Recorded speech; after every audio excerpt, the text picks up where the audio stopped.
Sabarimala മണ്ഡലകാല തീർത്ഥാടനത്തിനുള്ള virtual queue booking നാളെ മുതൽ ആരംഭിക്കും. പ്രതിദിനം 70,000 പേർക്കാണ് വെർച്വൽ ക്യൂ ബുക്കിംഗ് അനുവദിക്കുക. 20,000 പേർക്ക് സ്പോട്ട് ബുക്കിംഗിലൂടെ ദർശനം ഉറപ്പാക്കും. നവംബർ 16-നാണ് മകരവിളക്ക് തീർത്ഥാടനത്തിനായി നട തുറക്കുക. ജനുവരി 14-നാണ് മകരവിളക്ക്. ഗോകുൽ കെ രമേശ് ചേരുന്നു. ഗോകുൽ, മറ്റ് വിശദാംശങ്ങൾ. ദേവസ്വം മന്ത്രിയുടെ അധ്യക്ഷതയിൽ ചേർന്ന അവലോകന യോഗത്തിലാണ് വെർച്വൽ ക്യൂ സംബന്ധിച്ച് അന്തിമ ധാരണ ഉണ്ടായിരിക്കുന്നത്. അതായത് നാളെ മുതൽ നവംബർ 1 മുതൽ വെർച്വൽ ക്യൂ ആരംഭിക്കാനാണ് തീരുമാനമായിരിക്കുന്നത്. നേരത്തെ ഈ വെർച്വൽ ക്യൂ വൈകുന്നത്, അതായത് വെർച്വൽ ക്യൂ ബുക്കിംഗ് ആരംഭിക്കാൻ വൈകുന്നത് തീർത്ഥാടകരെ വലിയ പ്രതിസന്ധിയിലാക്കിയിട്ടുണ്ടായിരുന്നു. പ്രത്യേകിച്ച് ഈ മറ്റ് സംസ്ഥാനങ്ങളിൽ നിന്നടക്കം എത്തുന്ന തീർത്ഥാടകർക്ക് ഈ വെർച്വൽ ക്യൂ ലഭിക്കുന്നതിന് മുറയ്ക്ക് വേണം അവരുടെ ബാക്കി യാത്രാ സൗകര്യങ്ങളൊക്കെ ചിട്ടപ്പെടുത്തുന്നതിന് വേണ്ടിയിട്ട്.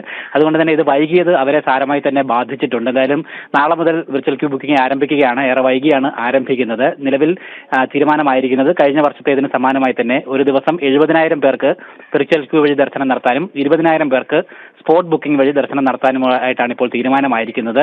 നിലവിൽ ഈ തുലാമാസ പൂജകൾക്ക് വലിയ തിരക്ക് സന്നിധാനത്ത് അനുഭവപ്പെട്ടിട്ടുണ്ടായിരുന്നു. അതിന്റെ പശ്ചാത്തലത്തിൽ ഈ സംഖ്യയിൽ കുറവ് വരുത്തണമെന്ന് പോലീസ് ഡിപ്പാർട്ട്മെന്റ് ആവശ്യപ്പെട്ടിട്ടുണ്ടായിരുന്നു. പക്ഷേ എന്തായാലും കഴിഞ്ഞ വർഷത്തെ ആ സ്ഥിതി തുടരാൻ തന്നെയാണ് നിലവിൽ ഇപ്പോൾ തീരുമാനമായിരിക്കുന്നത്. ദേവസ്വം മന്ത്രിയും അതോടൊപ്പം തന്നെ ദേവസ്വം ബോർഡ് പ്രസിഡന്റ്, വിവിധ ജില്ലാ കളക്ടർമാർ, വകുപ്പ് ഉദ്യോഗസ്ഥരടക്കം ചേർന്ന് അവലോകന യോഗത്തിലാണ് ഇത് സംബന്ധിച്ചുള്ള അന്തിമ ധാരണയായിരിക്കുന്നത്. നവംബർ മാസം 16-ാം തീയതി വൈകുന്നേരം 5 മണിക്കാണ് മണ്ഡല മകരവിളക്ക് പൂജയ്ക്കായിട്ട് ശബരിമല ക്ഷേത്ര നട തുറക്കുന്നുണ്ടാവുക. 17-ാം തീയതി രാവിലെ മുതൽ തന്നെ തീർത്ഥാടകർക്ക് പ്രവേശനം അനുവദിക്കും. എന്തായാലും വലിയ തിരക്ക് കഴിഞ്ഞ വർഷം ശബരിമലയിൽ അനുഭവപ്പെട്ടിട്ടുണ്ടായിരുന്നു. ആ ഒരു ഭക്തജന തിരക്ക് പ്രതീക്ഷിച്ചുകൊണ്ടുള്ള ക്രമീകരണങ്ങൾ ഒരുക്കാൻ വേണ്ടിയിട്ടാണ് എന്തായാലും ആ അവലോകന യോഗത്തിൽ തീരുമാനമായിട്ടുള്ളത്.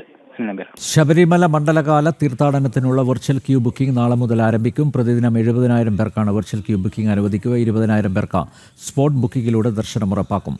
നവംബർ 16-നാണ് മകരവിളക്ക് തീർത്ഥാടനത്തിനായി നട തുറക്കുക. ജനുവരി 14-നാണ് മകരവിളക്ക്. ഗോകുൽ കെ രമേശാണ് വിശദമായ വിവരങ്ങൾ നൽകിയത്.